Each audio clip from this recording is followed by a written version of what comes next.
What's one of the oddest concepts that you heard to help improve your art? Recently, I heard someone talk about intentionally making ugly art. It's probably one of the best things I heard this year. It's helped me to look at quote unquote mistakes in a new way. I've been making art for a while now. There's always been this creeping feeling to avoid it from being ugly. Now I'm having to change a heart. So today I'm going to share with you the importance of making ugly art, how it's helped me improve mine, and how it may help you improve yours. Let's jump right in.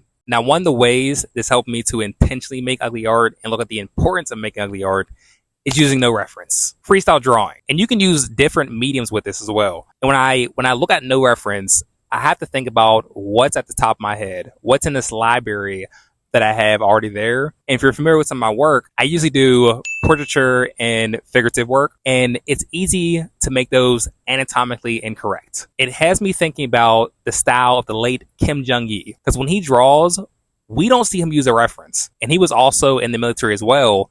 And one of the ways that helped him to get ideas to just draw was I heard that he would be in like a military truck and he would see people in their uniforms and see all the details and ammo crates and stuff like that.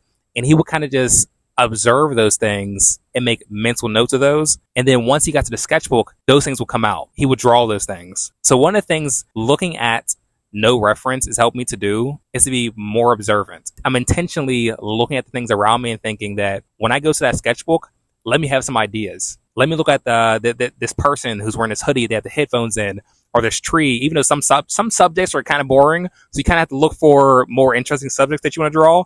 I'm keeping those in mind. What can I take once I go to the sketchbook and draw those things? And also, while I'm being more observant, I'm looking at the things that I'm sketching. I'm looking at it and saying, okay, this is something, this seems like I like drawing. Or why is it the first thing that I drew? Why is this the second thing that I drew? Why did I continue to draw this thing? And we're not necessarily getting this sort of influence from other sources. We're kind of going internal and seeing, what am I thinking about lately? And we're going off of those things without necessarily being interfered with by other sources. And then when we do that, we can see those patterns that we make. Then also what we enjoy making. Because a lot of times, for myself, I'm thinking about the result, the end point of something that I want to draw, rather than thinking about, do I actually enjoy drawing this? And so that's one of the things, as well as it's helped me to look at the process more and see if I actually enjoy what I'm making. Another approach to look at making ugly art is quantity over quality. I'm sure a lot of us have heard the story where there was a teacher and he had two groups.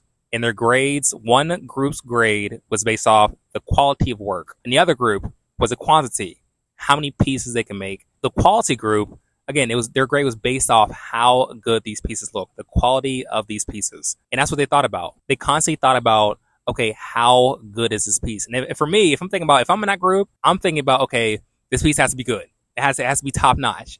And then what happens is mental paralysis happens, because once I think about this idea and I realize that the grade relies on this, I'm now thinking about, that's not good enough. That idea's not good enough. Let me add to it. So what happens is we never begin to make anything, or we only make a few things. And if you can guess which group got the better grade. The group with the quantity. Why? Because the group with the quantity, they were able to explore more different ideas. Also, the group with the quantity, their quality was better because they're able to explore more. They were able to explore different ideas and actually test them out. Whereas the quality, they're thinking to themselves, like, we're not going to try this out because the grade relies on the quality of this. So we're not going to put out ugly work. Whereas the quantity was thinking, we need to put out work. And they're experimenting and trying different things. And I think we need that approach when it comes to our art is, let's just put out work. Just put out things and just try things and put it out.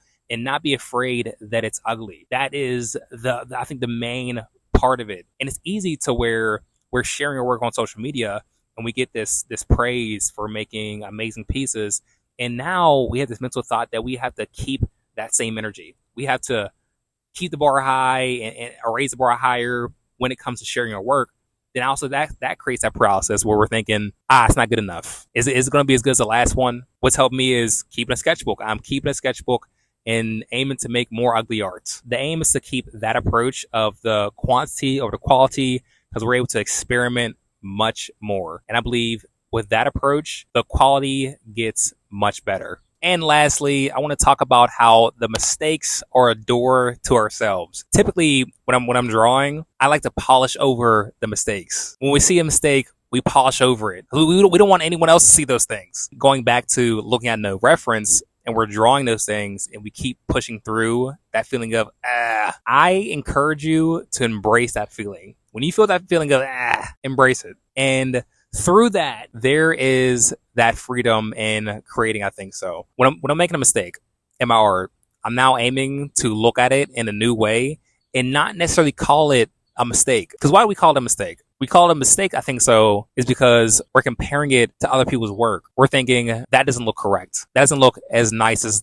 theirs or this. And that's, I think, why we call it a mistake. We kind of have to rephrase that. It's no longer a mistake. It's our personality. It's sort of who we are. The next time when we're drawing something, and let's say we're looking at no reference, and we're drawing it from the top of our head, those quote unquote mistakes, look at them in a new way. Now, some of those, I think we can look at those, take them, use them towards the next thing, or simply leave them out. Some you don't have to put all of them into that next thing, but some I encourage us to look at and say, okay, maybe this is something that I can work with. These squiggly lines that can continuously make this habit that I'm doing here, maybe it shows a part of myself, of who I am, or what I naturally do. Let's not try to polish our work so much to where it doesn't look like us at all. Example will be hyperrealism. Nothing against hyperrealism artists, nothing against you at all. I think, though, that is an example to say this is very polished. There are a lot of people who can do this hyperrealistic technique, and if you put them side by side, we really wouldn't be able to tell who's who, because that's how polished it is. Now, that doesn't mean that the person who does hyperrealism, that doesn't mean that that's not who they are. No, that's their personality. Their brains work in a kind of technical way, and that's who they are. I think, though, for some, it's more so leaning on those personality, those habits that we constantly make when we're sketching, those squiggly lines or those sort of sometimes sketchy lines, or it's very simplified or it's very detailed, and really pay attention to those things. And those things are going to show us what kind of art we like to make and who we sort of are as artists. And that kind of shows that style, if you will. Now, the goal is to make more ugly art. After this video, I encourage you to go make some ugly art. I think the more ugly art that we make, the more art we see that we actually like. Also, if you want to see more videos on my thoughts on the art process, our journey as an artist, don't forget to like and subscribe. And I'll see you in the next video.